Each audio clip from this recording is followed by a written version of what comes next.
प्राचीन काल की बात है, जब पृथ्वी पर अहंकारी राजाओं का अत्याचार असहनीय हो गया था। अर्षियों के आश्रम जलाए जा रहे थे और धर्म विलुप्त हो रहा था।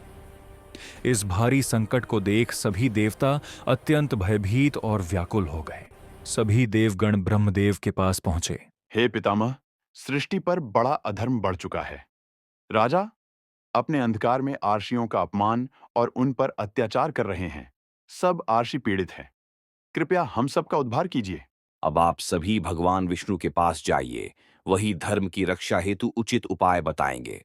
हे भगवान विष्णु, पृथ्वी पर अधर्म निरंतर बढ़ रहा है। क्षत्रिय अपने धर्म से विमुख होकर अत्याचार करने लगे हैं। ब्राह्मणों पर भी अन्याय हो रहा है और प्रजा अत्यंत दुखी है। कृपा कर धर्म की रक्षा हेतु हमें उचित मार्ग दिखाइए।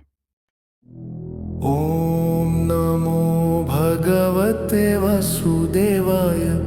ॐ नमो भगवते वासुदेवाय। शांत स्वरूप विष्णु भगवान, शेष शय्या पर विराजमान। कमल नाभि जग के आधार, करो कृपा पालनहार। ॐ नमो भगवते वासुदेवा। ॐ नमो भगवते वासुदेवा।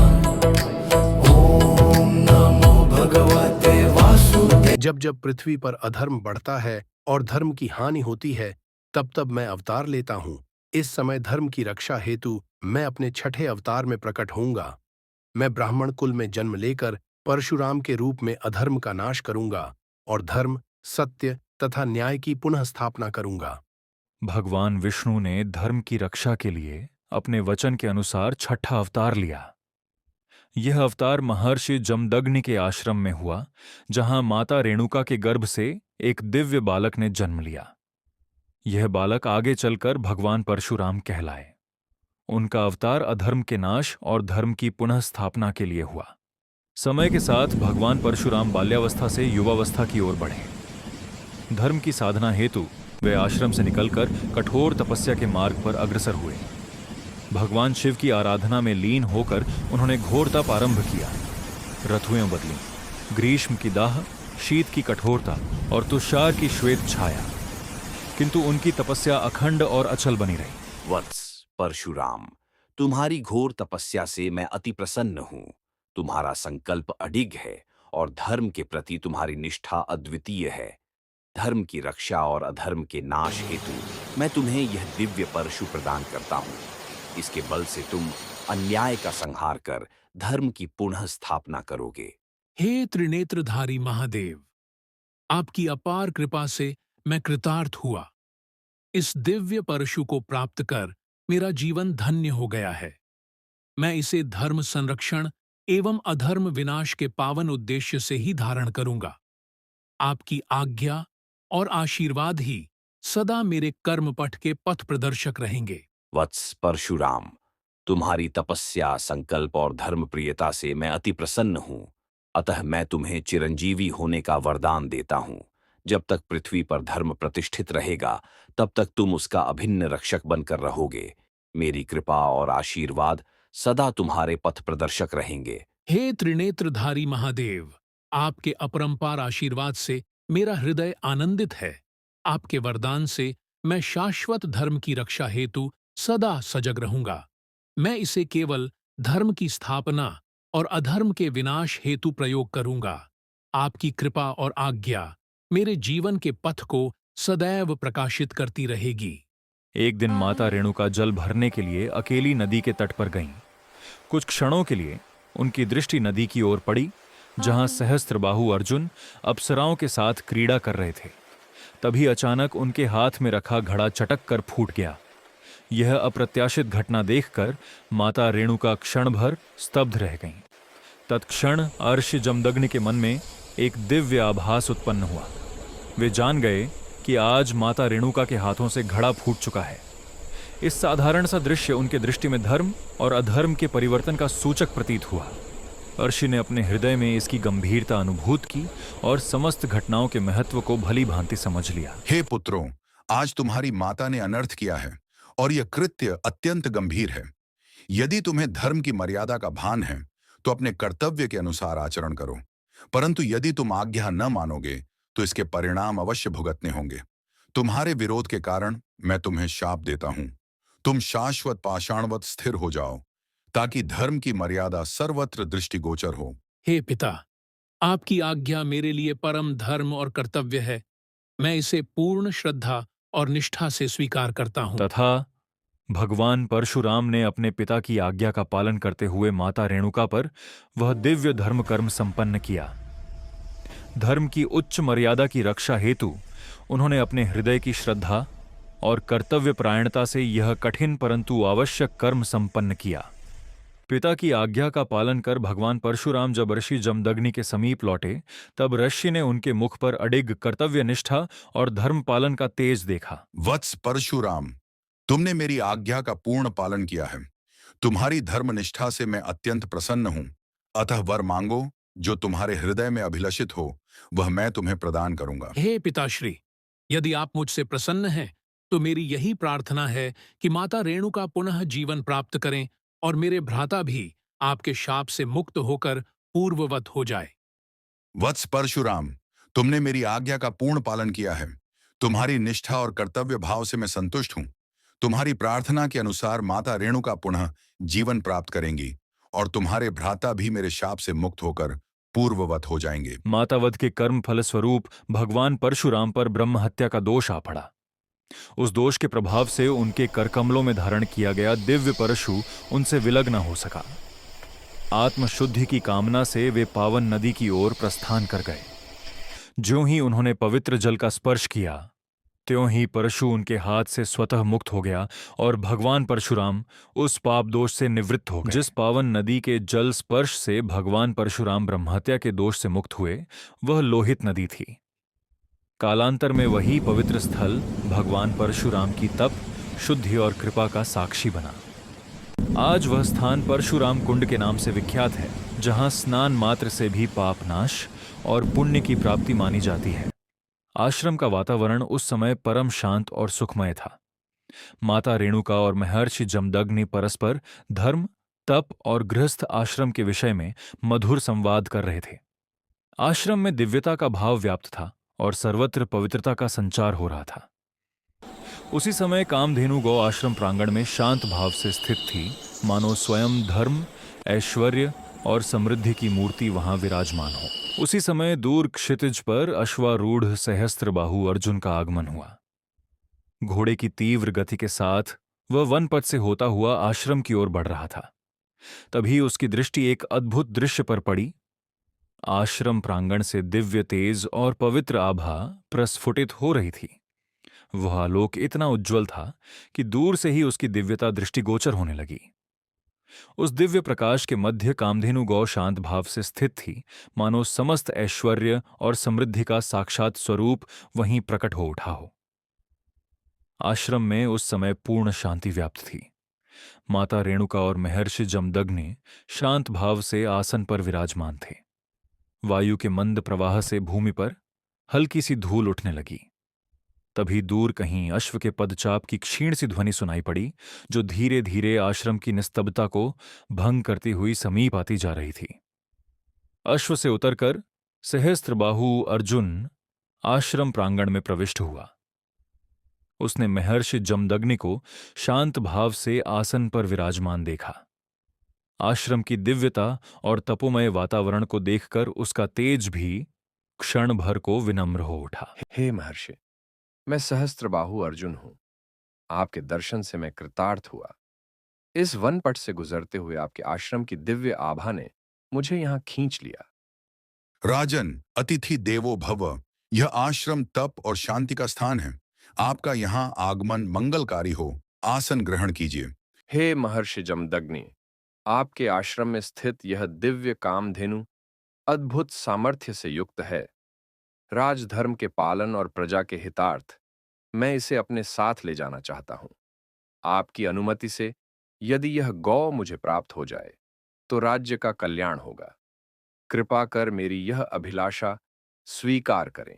हे राजन सहस्त्रबाहु, कामधेनु तपोवन की धरोहर है, न कि राजभोग की वस्तु।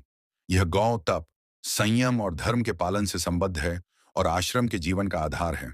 अतः राजन, इसे देना मेरे लिए संभव नहीं। कामधेनु यहीं रहेगी, तपोवन की मर्यादा यही है। री जमदग्नि के वचनों को सुनकर सहस्त्रबाहु अर्जुन के हृदय में क्रोध उत्पन्न हुआ।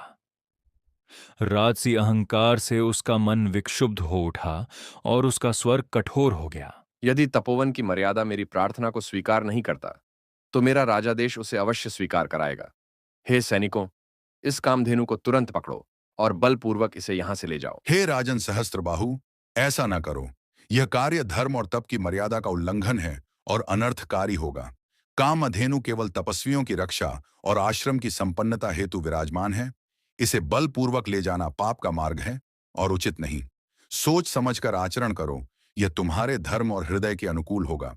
सहस्त्रबाहु अर्जुन के आदेशानुसार सैनिकों ने बलपूर्वक कामधेनु को पकड़ लिया।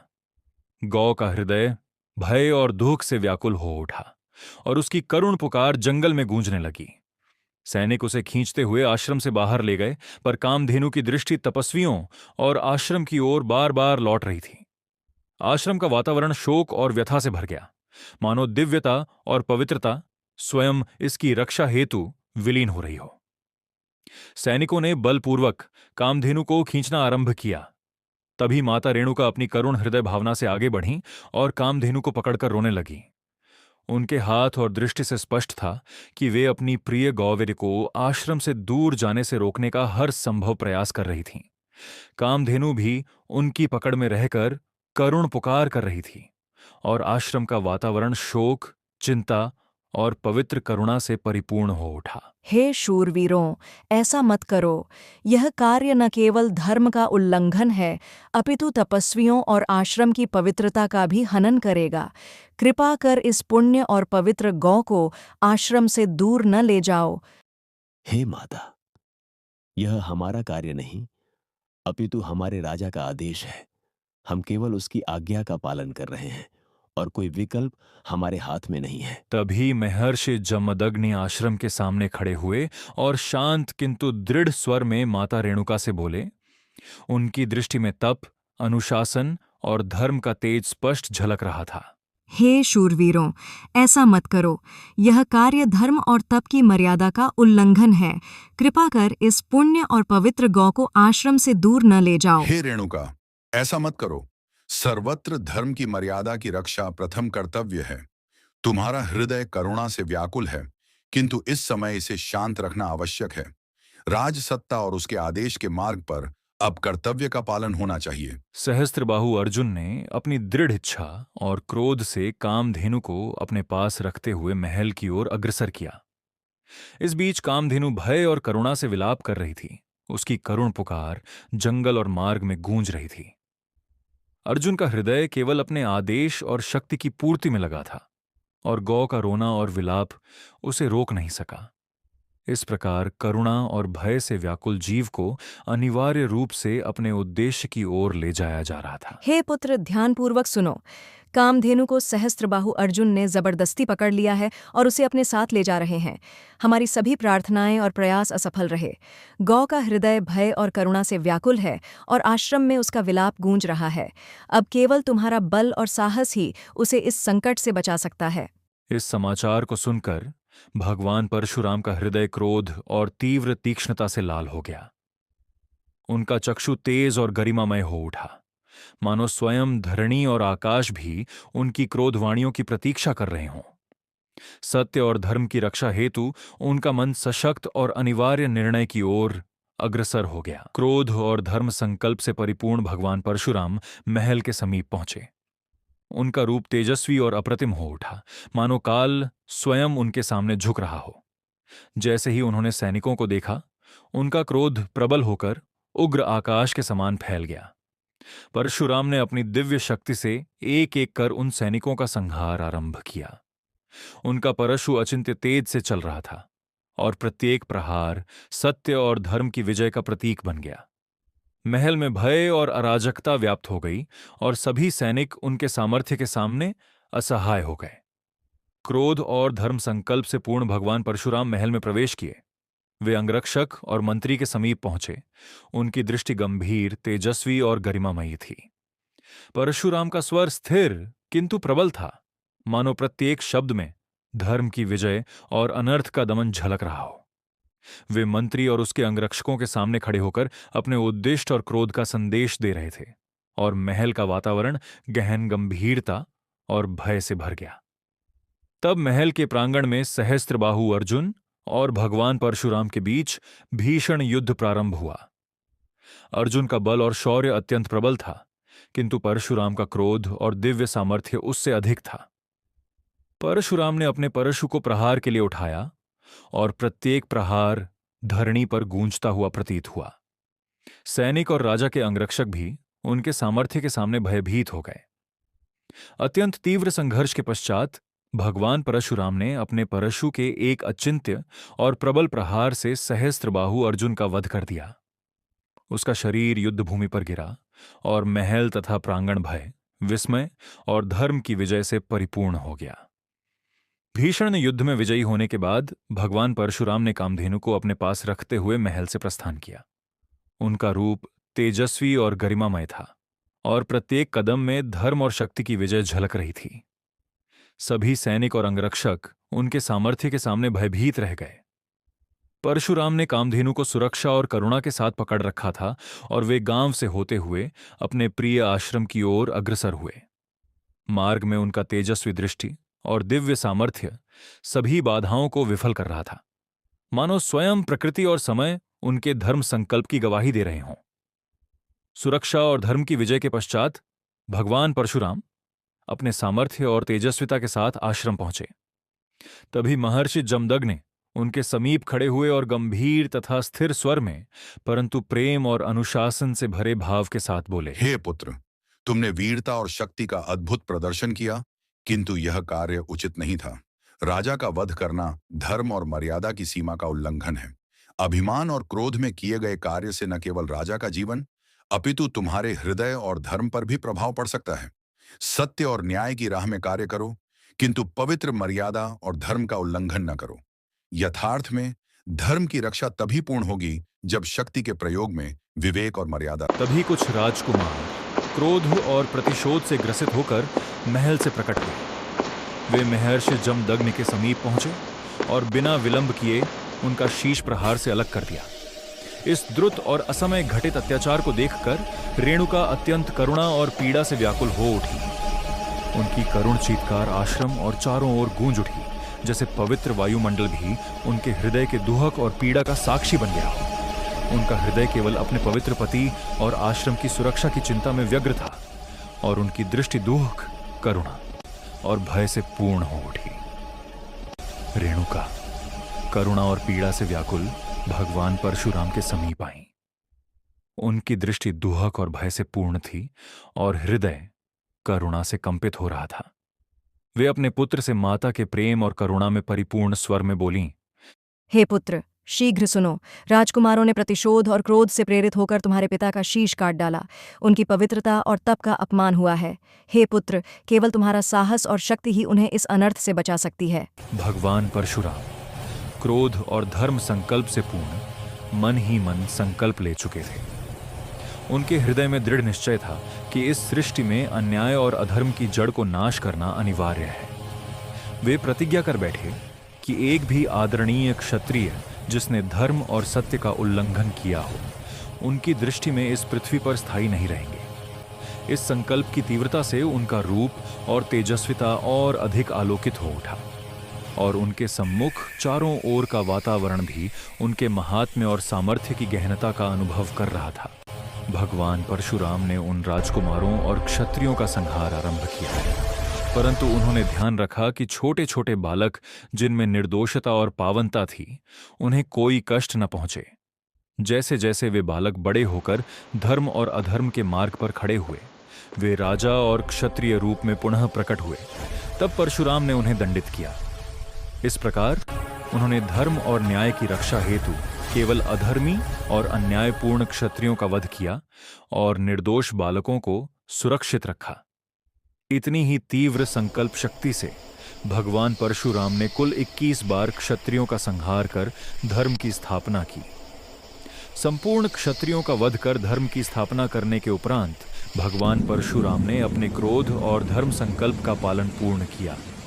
आज भी कलयुग के अंधकार और अधर्म के समय में वे महेंद्रगिरी पर्वत की ऊंचाइयों पर कठोर तप और ध्यान में लीन हैं। उनकी दृष्टि अभी भी धर्म की रक्षा के लिए प्रबल और तीव्र है और उनका तप संपूर्ण जगत के कल्याण और अधर्म नाश की पुष्टि करता है। मानो पर्वत, वायुमंडल और प्राचीनी धरती उनके तप और सामर्थ्य की अनंत शक्ति को संजोए हुए हैं।